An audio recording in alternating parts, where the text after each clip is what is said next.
Les cas d'OVNI ont été pendant longtemps mis en avant, mais bizarrement, les clichés ont toujours été de très mauvaise qualité.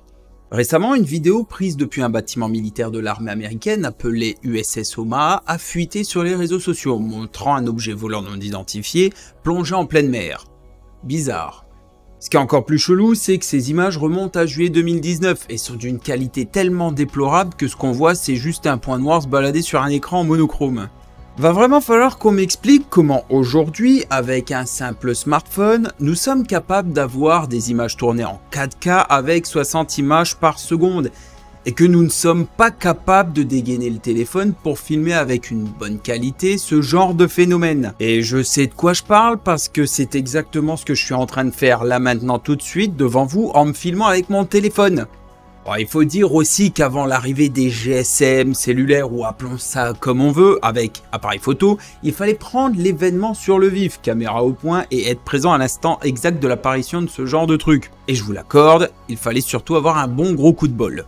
Petite histoire rigolote d'ailleurs, les premiers smartphones équipés d'un appareil photo sont sortis début des années 2000 et forcément avec 256 couleurs et les tout premiers capteurs CMOS, la qualité des images n'était pas non plus forcément au rendez-vous. Surtout avec un format d'image de la taille d'un timbre-poste. Et ce n'est qu'aux alentours de 2014 que les capteurs de bien meilleure qualité sont arrivés sur le marché. Mais quand même, filmer des apparitions d'OVNI devrait du coup être bien plus simple. Surtout aujourd'hui, alors qu'une très grande majorité de personnes ont un téléphone dans le fond de la poche et ne sortent jamais sans lui. Ce qui est du coup intéressant de noter sur ces images, c'est la facilité avec laquelle ce point noir se déplace dans le ciel. Et on le voit clairement plonger dans l'eau. Alors qu'est-ce que c'est exactement ? On n'en sait rien. Un vaisseau venu d'un autre monde, une technologie développée par une force militaire, ou peut-être tout simplement une cochonnerie sur le capteur, impossible d'être précis sur ce qu'il en est exactement. Mais le Pentagone a quand même indiqué que ce phénomène faisait l'objet d'une enquête. Pour ma part, et après pas mal d'années de pratique astro dans les pattes, je n'ai eu qu'une fois l'occasion de me poser des questions. Questions qui ont eu un sens logique dès le lendemain matin d'ailleurs. Il s'agissait tout simplement d'un lancement de Starlink. C'est vrai que la première fois, ça surprend, mais même là, si on regarde cette vidéo, la personne qui a pensé à sortir son téléphone est en train de filmer des tout petits points parfaitement alignés, pas plus grands qu'une tête d'aiguille sur un fond parfaitement noir.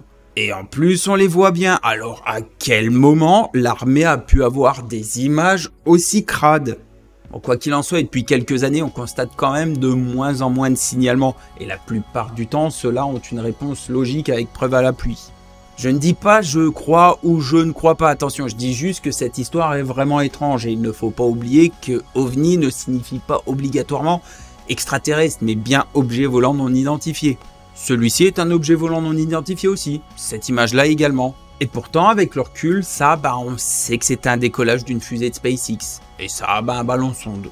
Donc, avant de dire que les petits hommes verts sont en train de débarquer, rappelez-vous la phrase d'un très grand monsieur qui nous a dit un jour, je le cite, « Si les extraterrestres viennent nous rendre visite, la situation sera sûrement la même que quand Christophe Colomb a débarqué en Amérique. » Les choses n'ont pas vraiment bien tourné pour les autochtones. Des extraterrestres aussi évolués pourraient être devenus nomades cherchant à conquérir et à coloniser n'importe quelle planète qu'ils trouveraient sur leur chemin.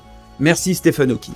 En gros, s'ils sont capables de venir jusqu'ici, ce n'est pas pour apprendre à enfiler des perles, vous l'aurez compris.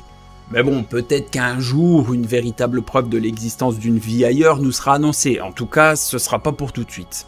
Cette histoire nous apprend donc la chose suivante. Faites très attention à ce qui peut tourner sur les réseaux sociaux et n'oubliez pas également que l'intelligence artificielle pourrait à l'avenir nous montrer de fausses images. Et vu à la vitesse à laquelle ça évolue, à mon avis, c'est pour bientôt.